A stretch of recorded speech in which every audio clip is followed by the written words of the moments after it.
तो दोस्तों आज हम एक्सप्लेन करने वाले हैं मूवी द ताज स्टोरी, जो कि हाल ही में थिएटर पे रिलीज हुआ है। बहुत ही कंट्रोवर्शियल मूवी है। ये मूवी रिलीज होते ही बॉयकॉट का नारा पूरे सोशल मीडिया में देखने को मिल रहा है। जो भी इसके पक्ष में है वो पक्ष में बात कर रहे हैं, जो भी इसके पक्ष में नहीं है वो बॉयकॉट का नारा लगा रहा है। इस मूवी पे ताजमहल के ऊपर केस करा गया है। क्यों करा गया है, कैसे हुआ और क्या क्या तथ्य हैं, इस एक्सप्लेनेशन में मैं बताऊंगा। मैं किसी भी समुराई के ऊपर कोई भी प्रेशर क्रिएट करते हुए अपना बायस नहीं रखूंगा। मूवी में जो दिखाया गया है एग्जैक्ट मैं वही बताऊंगा। इस मूवी के एक्सप्लेनेशन को बस एक एंटरटेनमेंट के तौर पर ले, ना कि उससे ज्यादा, क्योंकि डिस्क्लेमर मूवी की शुरुआत में भी आता है। तो चलिए शुरू करते हैं द ताज स्टोरी की एक्सप्लेनेशन। वीडियो को लाइक कर दीजिए और चैनल को सब्सक्राइब। मूवी के शुरुआत में हमको आगरा 1959 का दौर दिखाया जाता है, जहां पर हम देखते हैं हाई अथॉरिटी के लोग ताजमहल के नीचे जो 22 कमरे मौजूद है उसके अंदर जाते हैं और उधर तब मिस्त्री वगैरह का काम चल रहा था। मतलब जो जो चीजें टूट चुके हैं उनको थोड़ा ठीक कराया जा रहा था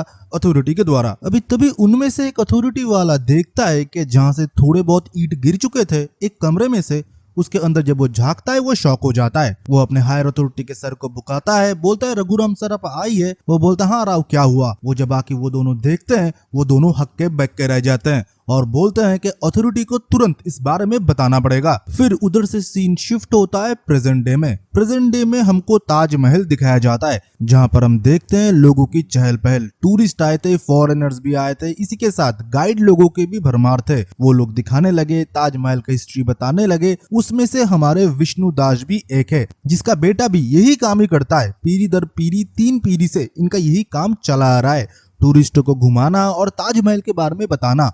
उसके लिए उनको टिप मिलता है 300-400 रुपए पर टिप के। अगर फॉरेनर मिल जाता है थोड़ा ज्यादा मिल जाता है। बाप बेटे ऐसे ही अपना जीवन गुजारा करते हैं। इनके दादाजी भी यही करते थे। सारा दिन ये सब कुछ काम होने के बाद बाप बेटे दोनों घर पहुंचते हैं, पर बेटा हमेशा बाप से नाराज रहता है, क्योंकि उसके पापा बहुत ही खुददार है। किसी के साथ किसी भी कहीं के भेदभाव नहीं करते, किसी को टोपी वगैरह नहीं पहनाते। जो भी पैसा होता है वही मांगते हैं। ऊपर से कोई अगर टिप देता है वो भी नहीं लेते। इसलिए वो अपने पत्नी को भी अलग ले जाके बोलता है पापा अगर ऐसे बने रहे तो कैसे लोन दिया जाएगा, कैसे हमारे बच्चों के स्कूल के फीस हम भरेंगे। अरे टिप अगर कोई देता है खुश होके, आपने जो भी घुमाया है उनको तो ले लेना चाहिए ना, पापा नहीं लेते। फिर हमको देखने को मिलता है कि नेक्स्ट डे वो लोग जाते हैं अथॉरिटी के पास। मतलब इनका टूरिस्ट का भी अथॉरिटी होता है, जहां पर वो चुनाव लड़ेंगे और वो बनेंगे उधर के प्रधान। अगर वो बन जाते हैं अथॉरिटी में प्रधान तो वो अपने लोगों के लिए बहुत कुछ कर सकते हैं। अभी इसमें 2 पार्ट है। ऑलरेडी एक मुस्लिम लीडर है जिसका नाम है उस्मान भाई, जो नहीं चाहता कि विष्णु दास इसमें लीडर बने।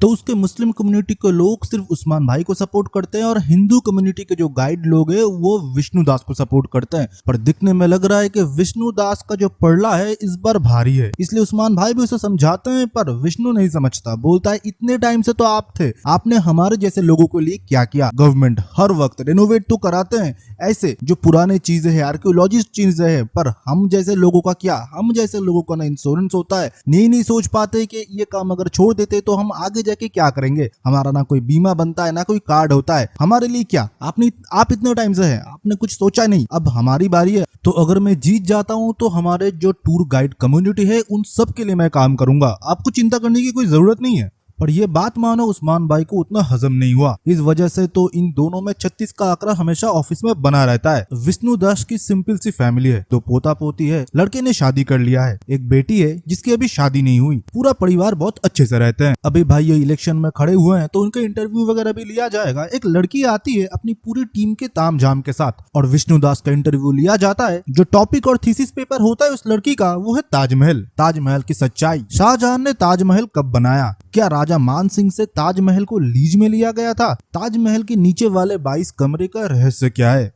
उसके अंदर क्या है। विष्णु जी तब एक एक करके आंसर देते हैं, जो कि बहुत ही पॉजिटिव होता है और ताजमहल के इर्द गिर्द घूमता है। मतलब जो भी ताजमहल के बारे में किताबों में लिखा है वो बताते हैं। जो कि नीचे के 22 कमरे थे उनको बाद में ईंट और चूना से बंद कर दिया गया। तभी वो लड़की पूछती है कि जो नीचे के 22 कमरे थे उसके अंदर क्या राज है कि सरकार को उसको बंद करना पड़ा। मैं अगर ये बोलूं कि ताजमहल के अंदर हिंदू गॉड और देवीज के कुछ एविडेंस मिले हैं तो क्या आप मानेंगे। विष्णु दास तब बोलते हैं ये सब कही बातें हैं, इसमें भरोसा मत करिएगा। हम इतने सालों से इसमें टूर गाइड है, 25 साल हो चुके हैं मुझे इधर, मुझे आज तक कोई एविडेंस नहीं दिखा। हाँ वो 22 कमरे का राज मुझे भी नहीं पता, सरकार ने किया होगा कुछ सोच समझ के किया होगा, पर हमेशा वो रेनोवेट होता है, गुम्बज वगैरह के भी रेनोवेट होता है, जैसे इंसानों को भी रेनोवेट होता है। आप भी हॉस्पिटल जाते हैं ना, वैसे ये तो इमारत है ना, इनको भी कभी कभी ठीक करा जाता है। तब ये लड़की एक चीज बताती है कि विष्णु जी, आप इस तस्वीर पे थोड़ा नजर घुमाइए। इस आदमी का नाम है महेंद्र दास, जो कि इससे पहले 1970 में एक टूर गाइड आगरा में हुआ करता था, और इसकी शक्ल देख के मानो विष्णु दास की एकदम सूरत बदल जाता है। ये लड़की बोलती है, अमेरिका से 2 आर्कियोलॉजिस्ट आए थे, पीटर विलियम्स एंड वीएन वट, और इन दोनों के साथ ये भी नीचे गए थे। उस 22 कमरे में से एक कमरे में उनको देखने को मिला हिंदू टेम्पल और स्ट्रक्चर की कुछ मूर्तें, जिसको देखने के बाद उन्होंने एक चीज भी लिखा था कि ये हिंदू टेम्पल है, और ये बात बहुत जगह प्रचार में भी आया था। और ये बात सुनने के बाद ही मानो उठ के उधर से चले जाते हैं और ये बोलते हैं, अब लिखिए ना प्यार की कहानी, जो भी बाकी के लोग लिखते हैं, आपको अवार्ड वगैरह मिल जाएगा, इसके अंदर अब मत घुसिए। फिर विष्णु का मन मानो थोड़ा चंचल हो जाता है। वो अपने दोस्त और टूर गाइड्स लोगों के साथ दारू पीते हैं। दारू पीते पीते वो ये बोलते हैं, क्या पता कि असली सच्चाई क्या है, मैंने 25 साल इसमें दे दिए, अगर आखिर में ये पता चलता है कि ये सब कुछ झूठ है, जो भी आज तक मैंने टूरिस्ट लोगों को बताया। तभी उसमें से एक आदमी भड़क जाता है और ये बोलता है, तू जिस थाली में खाता है उस थाली में तुझने छेद करने की सोचा कैसे विष्णु? और दोनों ही दारू के नशे में थे और ये बोलने लगे, पहले तेरे पापा ने किया था ये सब कुछ, फिर भी हमने तुझको इधर रखा, और आज तुझे एसोसिएशन के चेयरमैन बनाने के लिए भी हम लोग लड़ रहे हैं, और तू ये सब कुछ कर रहा है। आज तेरी 3 पीढ़ी इस ताजमहल के गाइड बन के ही खा रहे हैं, और तू आज सच खोजने की बात कर रहा है। शाहजहां ने नहीं बनाया, हिंदू टेम्पल है इसके अंदर, कैसा आदमी है तू? और उसको नालायक और गाली भी देता है। विष्णु के क्लोज फ्रेंड उसे ये समझाते हैं, भाई भले कुछ भी हो, हमारा रोजी रोटी चलता है, क्या हमको फर्क पड़ता है शाहजहां ने बनाया या नहीं बनाया? वो सच खोजते खोजते तेरे पिताजी चले गए। हाँ, महेंद्र दास और कोई नहीं, विष्णु के पिताजी थे, जो कि 1970 में वो आर्कियोलॉजिस्ट के साथ अंदर गए थे, और उन्होंने जब ये सब कुछ बाहर लाया, कुछ पॉलिटिकल प्रेशर और कुछ चीजों के चलते हुए उन्होंने ये दुनिया छोड़ दिया था। जब विष्णु ये सब कुछ बोल रहा था ताजमहल के बारे में कि उसकी असली सच्चाई हो सकता है एक झूठ हो, ताजमहल की भी एक टेस्ट होना चाहिए जहां पर हमको पता चलना चाहिए कि ताजमहल कितना पुराना है, तो हमको सब कुछ पता चल जाएगा। उसको कार्बन डेटिंग टेस्ट कहते हैं। ये सब कुछ जब वो शराब के नशे में बोल रहा था, किसी ने तो उसका वीडियो बना लिया, और जब तो वो घर पहुंचे तब तक वो वीडियो सोशल मीडिया में अपलोड हो चुका था। अपलोड होते ही मानो आग की तरह ये बात पूरे आगरा में फैल चुका था, और उस्मान भाई का काम और आसान हो गया, क्योंकि उसने खुद ही खुद के पैर पे कुल्हाड़ी मार लिया था। जिस थाली में वो खाता है उसके बारे में अनाप शनाप वो बोल रहा है। अलग रिलीजन के होने के बावजूद, उसके फादर का ये हिस्ट्री रहने के बावजूद भी एसोसिएशन ने उसको गाइड की जॉब दिया, और उसके फैमिली मेंबर को भी, मतलब उसके बेटे को भी, पर उसने गद्दारी कर दिया। फिर क्या था, विष्णु के घर में तो बवाल मच गया, उसके फैमिली मेंबर सारे परेशान हो गए, उसके बेटे भी उसे कोसने लगे। फिर क्या था, एसोसिएशन के चेयरमैन द्वारा उसे बुलाया गया, जो कि और कोई नहीं अभी वर्तमान में उस्मान भाई है। उस्मान भाई उसे बोलते हैं कि तुमने जो कुछ भी बोला हमारे खिलाफ बोला, एसोसिएशन के खिलाफ बोला, ये सारे बातें तुम नहीं रख सकते, क्योंकि ये बिना तथ्य के हैं, तुम्हारे पास कोई तथ्य नहीं है, तो तुम कैसे ये सब कुछ बोल रहे हो? और तुम एक कम्युनल राइट्स, एक दंगे भड़काने की काम कर रहे हो। इसके चलते हुए तुमको सस्पेंड किया जाता है, और तुम्हारे बेटे को भी। और जब वो एसोसिएशन रूम के बाहर निकलते हैं, उसके मुंह में काली पोत दिया जाता है। इसके चलते हुए उसका मन बहुत ही भारी हो जाता है। पूरा फैमिली बेरोजगार हो चुका था, आसपास के लोग भी उसके फैमिली को बहुत ही खीन नजर से देखने लगे थे। विष्णु दास मानो बेबस हो चुका था। अब उसे लगता है कुछ जो उसने बोला है वो अगर सच में सही हुआ तो मेरे देश के इतिहास के साथ क्या हो रहा है। उसके फादर ने भी जो रिसर्च किया था, जिसके बदले उसके फादर को भी ये पता चला था, अगर उसको दुनिया के सामने आना है तो किसी न किसी को तो खड़ा होना पड़ेगा आगने वाले पीढ़ियों के लिए। और दूसरी जगह हम देखते हैं उस्मान भाई का भी एक लीडर होता है, जो कि बोलता है कि विष्णु दास ने नशे की हालत में वो बोला है, सिर्फ सस्पेंशन ही इसका एकमात्र जवाब नहीं है, उसके ऊपर नजर रखो कि वो और आगे कोई काम ना कर पाए। और विष्णु दास ने ये सोच लिया कि आज वो पीएलआई डालेगा किसके ऊपर, ताजमहल के ऊपर, जो कि ऑलरेडी 7-8 डल चुके हैं, और कोर्ट ने इससे पहले बाकियों के भी खारिज कर दिए हैं। फिर भी वो डालने का हिम्मत करता है और एक जाने माने वकील के पास पहुंचता है। वकील बोलता है अगर आपके पास प्रमाण है तो ही जाके पीएलआई हम दर्ज करेंगे और कोर्ट एक्सेप्ट करेगा, नहीं तो और भी एक नंबर बढ़ जाएगा, कोर्ट रिजेक्ट कर देगा। मेरे पास उन सारे चीजों के लिए फालतू टाइम नहीं है। फिर क्या था, वो लग जाता है प्रमाण ढूंढने के लिए। अपना पुराना अटैची निकालता है जहां पर उसके पापा के लिखे हुए बुक, थीसिस वगैरह सब कुछ थे। वो उसको पढ़ना शुरू कर देता है। फिर वो रिसर्चर किताबें पढ़ते पढ़ते उनको वीएन वट साहब के बेटे के बारे में पता चलता है, जो कि मसूरी में रहता है। वो सीधा अपना झोला बिस्तर वगैरह बांध लेते हैं और घर में किसी को ना बताए हुए चले जाते हैं आगरा टू मसूरी। मसूरी जाके वो पूरी कहानी बताते हैं कि ये सीन है, अब आप मुझे क्या मदद कर सकते हैं। वो बोलते हैं कि मेरे फादर के भी लिखे गए कुछ थीसिस पेपर्स है जो कि ताजमहल के ऊपर है, आप उसको स्टडी कर सकते हो, पर इससे कुछ बदलेगा नहीं। वो पूरा स्टडी कर लेते हैं और वकील को भी फोन कर देते हैं कि पीएलआई दर्ज कर लो, कोर्ट हमारी बात को सुनेगा और एक्सेप्ट भी कर लेगा। और वही होता है, पीएलआई डाल दिया जाता है और पीएलआई डालते ही सुर्खियों पे ये खबर आ जाता है, टीवी न्यूज़पेपर हर जगह ये बात आ जाता है। और वो जो मुस्लिम आका थे उन तक भी ये बात पहुंच जाता है। उन्होंने कभी सोचा नहीं था कि ये काम कर देगा। फिर हमको आगरा कोर्ट का सीन दिखाया जाता है, जहाँ पर हम राशिद को देखते हैं जो कि डिफेंस का लॉयर था। पर जो विष्णु जी का लॉयर था वो तो कोर्ट पहुंचा ही नहीं, क्योंकि उनके घर में कुत्ते को गन से गोली मार दिया गया है। इस वजह से क्योंकि वो इस केस के लिए इंटरेस्टेड है और इस केस को वो लोग आगे फॉरवर्ड कर रहे हैं। और ये भी धमकी दिया गया अगली बार फैमिली मेंबर होगा, तो उसने तो केस छोड़ दिया। विष्णु के पास कोई ऑप्शन नहीं था, तो खुद ही उसको कोर्ट में अपने लिए लड़ना पड़ेगा। फिर कोर्ट शुरू होता है और पहले ही पूछा जाता है कि आपका वकील किधर है। वो बोलते हैं कि मैं मेरा खुद ही वकील हूँ सर, क्योंकि कोई ये केस नहीं लड़ना चाहता। फिर पहले वो अपने बयान शुरू करते हैं कि उनको प्रॉब्लम किस किस चीज से है। वो बताते हैं कि मुझे 3 अथॉरिटी से प्रॉब्लम है। एक आर्कियोलॉजिस्ट डिपार्टमेंट, जिसको कैसे पता चला कि शाहजहां ने ही ताजमहल बनाया है। सेकंड, हमारे एजुकेशन बोर्ड, बच्चों को ये पढ़ाया जा रहा है किस आधार पे, किस डेटा के ऊपर बेस करा गया है वो। और 3, गवर्नमेंट के ऊपर, क्योंकि ताजमहल के नीचे जो 22 कमरे हैं उसके अंदर क्या चीज है कि गवर्नमेंट को उनको ईंट और चूना से बंद करवा दिया गया दरवाजे को हटाते हुए। फिर जो डिफेंस के लॉयर थे राशिद, उन्होंने भी बताया कि आप कौन से अथॉरिटी के ऊपर फिर भरोसा करते हो। अगर आपको एजुकेशन बोर्ड, गवर्नमेंट और आर्कियोलॉजिस्ट के ऊपर भरोसा नहीं है तो आपको तो देश के ऊपर ही भरोसा नहीं है, तो उस हिसाब से तो आप देशद्रोही हुए। और आपको क्या लगता है कि एक माइनॉरिटी कम्युनिटी के लिए पूरा सिस्टम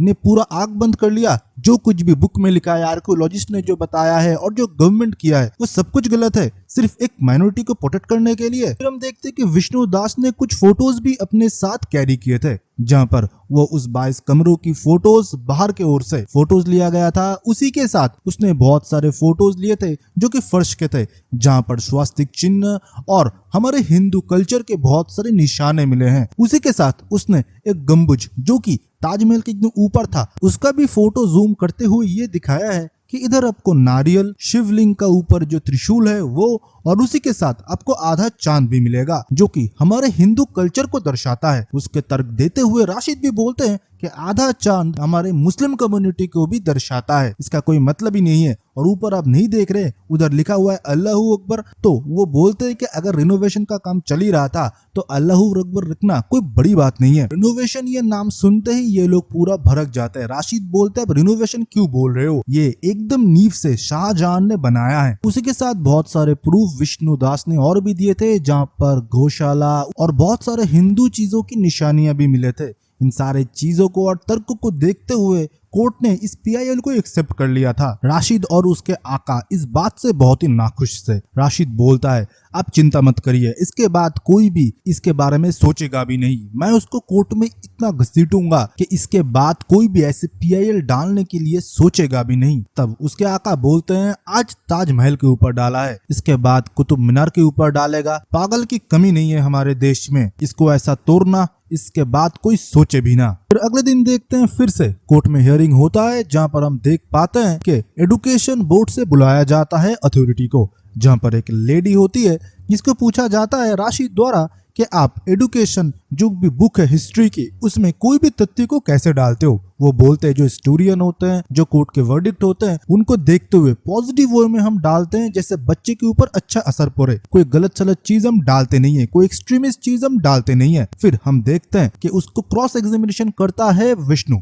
विष्णु बोलता है जो भी मतलब हिस्ट्री बुक में है वो बच्चों के लिए अच्छा है, कोई भी एक्सट्रीमिस्ट चीज आपने नहीं बताया, एज इट इज जो हिस्ट्री है आपने वही चीज दर्शाया है ना मैडम। मैडम ने बोला हाँ मैंने वही चीज दर्शाया है और उसी से इस रूल से ही पास होता है। तो वो बोलता है नाथूराम गोडसे ने गांधी जी को गोली मारा है, उसके पहले और पीछे आपने हिंदुत्व का यूज किया है। नाथूराम गोडसे एक हिंदू था, हिंदू पेपर के लिए वो काम करता था, उसने कितना गलत किया, इसमें उनकी जो नाम, जाति इसके बारे में बताने की क्या जरूरत थी? उन्होंने एक गलत काम किया है। बाबा राव अम्बेडकर के लिए भी ये सब कुछ करा गया है। किसी माइनॉरिटी कम्युनिटी के बारे में क्यों आज तक क्यों ऐसा नहीं लिखा गया? क्यों उनके एक्सट्रीमिस्ट चीजों को नहीं बताया गया? हर एक माइनॉरिटी राजा के बारे में इधर बहुत ग्लोरीफाई करके आप लोगों ने लिख दिया, पर किसी भी हिंदू महाराजा के बारे में क्यों नहीं लिखा गया इतिहास बुक में? छत्रपति शिवाजी महाराज, चंद्रगुप्त मौर्य, अशोक मौर्य, संभाजी महाराज, इनके बारे में क्या आपने नहीं सुना? इनके वीर कथाओं के बारे में क्यों इतिहास बुकों में नहीं लिखा जाता? बच्चों को क्या इनके बारे में नहीं जानना चाहिए? आपको खुद के ऊपर शर्म आना चाहिए।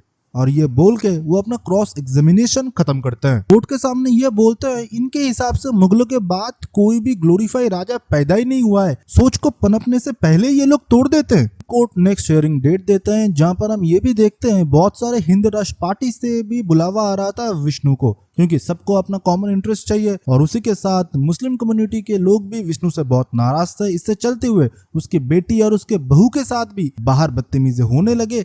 उसके बेटे को भी पीटा गया था रास्ते में। तभी एक हिंदू नेता आता है और उसके बेटे को हॉस्पिटल में भर्ती करता है और विष्णु के पूछने पे ये बताता है कि तुम्हारे पिता भी मेरे पास आए थे, तब मैं छोटा कोटा कार्य करता था, कुछ नहीं कर पाया, पर आज तुम्हारे लिए मैं करूंगा। इसमें उसका खुद का इंटरेस्ट क्या है ये तो हमको नहीं पता, पर विष्णु का काम हो गया कि उसका बेटे का जो है इलाज हो गया और उसके सपोर्ट में एक पॉलिटिकल नेता आ गया। अगले दिन कोर्ट हियरिंग में एक हबीब साहब को लाया गया रशीद द्वारा, जो कि बहुत जाने माने लेखक थे। ताजमहल के ऊपर उन्होंने बहुत कुछ लिखा भी है। बोलते हैं कि फारसी में सब कुछ लिखा हुआ था, मैंने अनुवाद करके बहुत ध्यान से इसको हिंदी में अनुवाद किया है। और जहाँ पर मुझे ये पता चला है कि शाहजहां ने पूरे नींव से ताजमहल को बना है अपने बेगम के शौक में। कोई किसी से बेइंतहा इतना मोहब्बत कैसे कर सकता है? तभी विष्णु जी वही बुक का 403 वाला पन्ना खोल के बोलते हैं, इधर तो साफ साफ लिखा हुआ है कि शाहजहां ने जय सिंह से जो है वो महल ले लिया था। तब वो हबीब मनो लड़खड़ा गया और ये बोलता है मेरे बुक में तो ऐसा कोई अनुवाद नहीं है। तब वो बोलते हैं आपके बुक में नहीं होगा क्योंकि आपने गलत अनुवाद किया है। आपको फारसी पढ़ना आता है तो इसको पढ़ के बताइए, ये ओरिजिनल बुक है। तब वो नहीं पढ़ पाते, ये बोलते हैं कि मुझे सिर्फ इंग्लिश पढ़ना आता है। तब विष्णु बोलते हैं जो भी आपको पसंद आया आपने अपने बुक में लिख दिया, जो आपको ना पसंद आया वो आपने नहीं छापा। और इसी के साथ बहुत सारे बुक, बहुत सारे तथ्य के साथ ताजमहल के बारे में बहुत सारे डेटा पेश करा गया, जहां पर गवर्नमेंट द्वारा जो लिखा गया है उधर कुछ टाइम ड्यूरेशन लिखा गया था, जिसके टाइम शुरुआत से लास्ट तक ताजमहल बना है। कुछ आर्कियोलॉजिस्ट के द्वारा लिखा गया है कि ताजमहल इतने टाइम से बना है। कुछ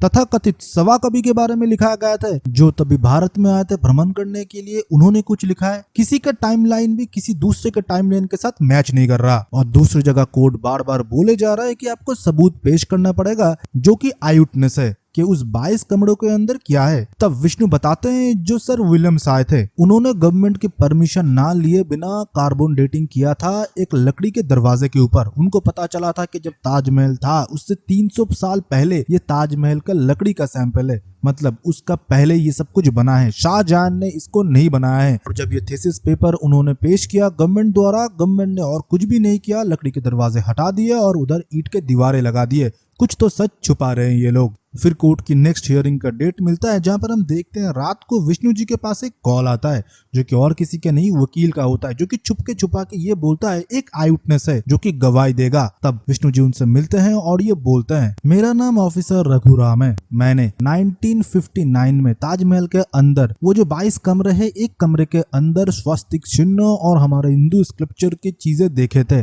पर मुझको ये बताया गया हायर अथॉरिटी द्वारा कि इस जगह को सील कर दो जल्द से जल्द और अपने मुंह को भी, मैं गवाही दे दूंगा। तब मानो विष्णु के मन में एक भरोसा आया कि गवाही देते ही वर्डिक्ट पूरा बदल जाएगा। पर अगले दिन मानो वो कोर्ट तक नहीं पहुंच पाया, उसे डरा दिया गया, धमका दिया गया। फिर कोर्ट से और एक डेट मांगा गया। फिर वो पागल होता गया कि किससे पता चलेगा कि उधर कौन और था, कौन मुझे बताएगा कि असली सच्चाई कौन है। वो लड़की जो कि रिपोर्टर थी, जो कि पहले विष्णु का इंटरव्यू लिया था, वो उससे कनेक्ट करती है और बोलती है मुझे सर विलियम्स की बेटी का पता है, उनसे वीडियो कॉल में बात कर सकते हो, पर इतनी जल्दी वो इंडिया नहीं आ पाएगी, वो आपको किसी से मिलाएगी, वो जरूर आपका मदद करेगा। और वो उधर थे जब विलियम्स ने लकड़ी का टुकड़ा लिया था। फिर एक जगह मिलने का डिसाइड करा गया, उस आदमी को भी उस जगह आना था। पर इस बार मानो विष्णु को पता था कि उनके ऊपर हमला होने वाला है, तो उसने उस पॉलिटिशियन से मदद मांगी और एक पुलिस ऑफिसर को उधर नकली वेश बना के लेके गए। ऑब्वियसली उसका किडनैप हो जाता है। बाद में पता चलता है कि वो पुलिस इंस्पेक्टर है, तो उसको छोड़ दिया जाता है और क्रिमिनल्स को पकड़ लिया जाता है, जो कि ये माइनॉरिटी कम्युनिटी के लोग ही करा रहे थे। और दूसरी जगह जो असली गवाह थे, जो कि विलियम सर के साथ थे, वो कोर्ट में मौजूद थे और वो कोर्ट में गवाही देते हैं कि असलियत में उन्होंने क्या क्या देखा था। सब कुछ देखते हुए कोर्ट ने फाइनल वर्डिक्ट का डेट भी सुना दिया था। उस दिन राशिद और उसके आका लोग भी कोर्ट में पहुंचे थे और विष्णु अपने फैमिली के साथ, जहां पर कोर्ट फाइनल वर्डिक्ट सुनाने से पहले 2 मौका देते हैं दोनों लोगों को अपना क्लोजिंग स्टेटमेंट सुनाने के लिए। जहां पर राशिद ये बोलता है, सर आप इस मुद्दे को अब कुछ टाइम के लिए भूल जाइए कि शाहजहां ने ताजमहल को बनाया या नहीं बनाया। अभी अब प्रेजेंट चीज को देखिए कि ताजमहल के लिए हमारे इंडिया में, मतलब हमारे देश में कितने हजारों करोड़ों का रेवेन्यू आया है, कितने टूरिस्ट लोग आते हैं, कितने लोगों का लाइफ चलता है। विष्णु जी जो इस केस के लिए खुद पीएनएल डाला है, उसके 3 पीढ़ी इसके वजह से खा रहे हैं। अगर इसके वजह से कोई भी आप राय ऐसा सुनाते हैं जहां पर कम्युनल राइट्स बन जाते हैं, दंगे होते हैं, लोग ताजमहल आना छोड़ देते हैं, तो देश का क्या होगा? देश का जो अर्थव्यवस्था है उनका क्या होगा? जो इतने लोग इसके ऊपर डिपेंडेंट है उनका क्या होगा? इन सारे चीजों को देखते हुए आप अपना वर्डिक्ट सुनाइएगा। और विष्णु जी भी अपना क्लोजिंग स्टेटमेंट सुनाते हैं कि इस सच्चाई हमको सामने लाना चाहिए। इसके पहले हमारे बहुत सारे मंदिर थे जिनको तोड़ दिया गया। शाहजहां के पीरियड में बोला जाता है गोल्डन पीरियड, बट सबसे ज्यादा मंदिर उन्होंने ही तोड़ा है। पर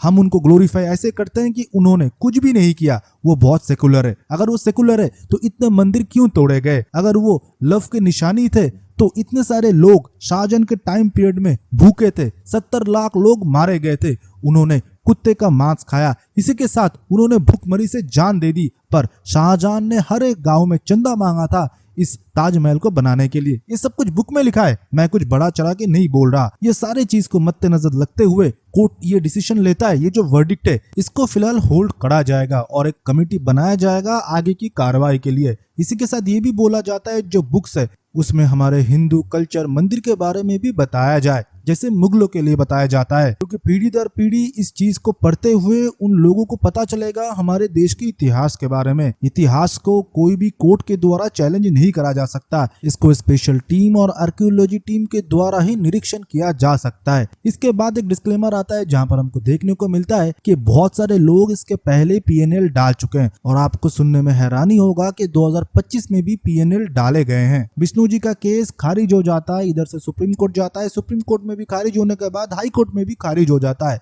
पर पीएनएल इसके बाद भी नहीं रुके, लोग पीएनएल डालते गए और तथ्य प्रमाण मांगते गए। ये मूवी का प्लॉट बहुत ज्यादा कंट्रोवर्शियल है, ये तो मैं भी मानूंगा, पर आपको ये मूवी देखना चाहिए। थिएटर में जाके देखिए या कहीं से आप अपने इंटरनेट के शक्ति यूज करके देखिए, क्योंकि एक्सप्लेनेशन में आपको मूवी की कहानी पता चलता है। पर अगर आप एक मूवी देखते हो तो आपको इन डिटेल सारे चीजों के बारे में पता लगता है। तो वीडियो को एक लाइक कर दो और चैनल को सब्सक्राइब। और एक छोटी सी चीज है, बस 1, 2 और 3। तो दोस्तों आपने इस मूवी की एक्सप्लेनेशन को लास्ट तक एंजॉय किया होगा, बट आप लोगों के लिए एक चीज़ मैं बताना चाहता हूँ। जो भी एक्सप्लेनेशन आप देखते हो उससे हमारा जो भी रेवेन्यू बनता है वो बहुत ही कम बनता है। हमको टीम को भी सस्टेन करना पड़ता है और वर्क फ्लो भी बहुत अच्छा रखना पड़ता है। फर्स्ट डे फर्स्ट शो देखना, फिर राइटिंग करना, फिर एडिटिंग करना, फिर आपके सामने कंटेंट को प्रस्तुत करके प्रॉपर एक्सप्लेनेशन ओए में लाना बहुत मेहनत वाला काम होता है और इन्वेस्टमेंट भी जाता है। पर हम लोग और एक्स्ट्रा आप लोगों के लिए करना चाहते हैं। हमने अभी नया एक इंडस्ट्री पकड़ा है जो कि है शॉपिंग इंडस्ट्री, जहां पर हमको पता है कि बहुत ज़्यादा शॉपिंग एंथुसियास्ट जो कि ऑनलाइन शॉपिंग करते हैं वो बहुत बढ़ चुका है ऑफलाइन से। तो हमने एक सर्विस लॉन्च किया है जो कि हमारा फ्री टेलीग्राम ग्रुप है, जहां पर आप जाके बहुत कम पैसे में शॉपिंग कर सकते हो। हम क्या कोई सामान बेचते? नहीं। हमारा कोई प्रॉफिट होगा अगर हम प्रोडक्ट बेच देते हैं या आपको चिपका देते? नहीं। हम क्या करते हैं, हमने पार्टनरशिप किया है मिंत्रा के साथ, फ्लिपकार्ट के साथ, अमेजॉन के साथ, ऐसे बेहतरीन ई कॉमर्स साइट के साथ, जहां पर हर कैटेगरी के डिस्काउंटेड कूपन एंड प्रोडक्ट के प्राइस डाउन जब हो जाते हैं हम आपको बता देते हैं। मतलब मोटा मोटी मान के लीजिए डील ब्रेकर जो भी ऑफर्स आते हैं फ्लिपकार्ट, अमेजॉन, मिंत्रा पे या बाकी ई कॉमर्स वेबसाइट पे, हमको ये कंपनी वाले बता देते हैं। तो हम ग्रुप में डाल देते हैं, जिसको भी पसंद हो वो जाके खरीद लेता है। आप सोच रहे होंगे कौन ही यूज़ करता होगा? 50,000 लोग ऑलरेडी इसका लाभ उठा रहे हैं। इसी के साथ हमारा सेपरेट और एक ग्रुप है जहां पर हम 99 रुपीज़ के अंदर डील्स प्रोवाइड करते हैं, जो कि अमेजॉन, फ्लिपकार्ट, मिंत्रा के कुछ टाइम के लिए आते हैं। मान के चलो 1-2 मिनट के लिए नोटिफिकेशन आपके पास पहुंच जाएगा टेलीग्राम के थ्रू, और आप ज्वाइन भी टेलीग्राम के थ्रू कर सकते हो। डिस्क्रिप्शन में भी लिंक है और पिन कमेंट में लिंक आपको मिल जाएगा। आप क्लिक करोगे 2 विंडो ओपन होंगे, एक होगा सेव पैसा ग्रुप और होगा सेव पैसा ग्रुप 99। आप किसी भी एक ग्रुप में ज्वाइन हो सकते हो या दोनों ग्रुप में ज्वाइन हो जाओ। एक में 99 वाले ऑफर मिलेंगे, एक में लूट डील्स मिलेंगे हर दिन के। 24/7 हम डील पोस्ट करते हैं। मीशो के डील्स, आप भी बहुत ज़्यादा मीशो से शॉपिंग करते होंगे बजट में, तो मीशो के भी डील्स आएंगे, शॉपसीप के डील्स आएंगे, अमेजॉन मिंत्रा तो आते ही रहते हैं 24/7। इसी के साथ सपोर्ट भी है हमारा, आप जाके मैसेज भी कर सकते हो कि हमको ये प्रोडक्ट चाहिए। इसी के साथ अगर आप हमको ऐसा सपोर्ट करते हो तो क्या होता है, ये कंपनी वाले हमको थोड़ा सा कमीशन देते हैं, जिससे हम ये सारे ताम झाम कर पाते हैं, आपके लिए एक्सप्लेनेशन ला पाते हैं, टीम को सस्टेन कर पाते हैं और आगे हमारा काम और भी बेहतर करते हैं। तो आई होप आपको एक्सप्लेनेशन पसंद आया होगा। हमारा और एक जो सर्विस है आप उसमें भी एनरोल करोगे, डिस्क्रिप्शन के लिंक से, पिन कमेंट के लिंक से ग्रुप में ज्वाइन हो जाओगे और हमको ब्लेस करोगे ऐसे ही, और लाइक करोगे वीडियो को, सब्सक्राइब करोगे चैनल को, और हम आगे ऐसे ही बढ़ते रहेंगे। तो चलिए फिर मिलता है ऐसे एक बेहतरीन वीडियो के साथ, तब तक के लिए बाय बाय एंड सी या।